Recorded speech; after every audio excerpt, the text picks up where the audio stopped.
Azerbaycan bayrağı sadece bir elə bayrak değil.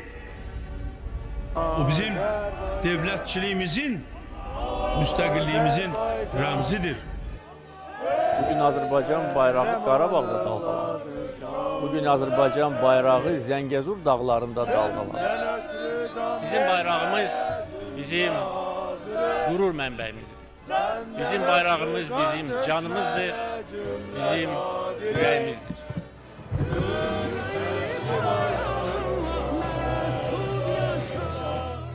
Başa, İcra Hakimiyyətin binasından durmuşam, çəkirəm Şuşamızın binasının üstüne durup şan çəkir.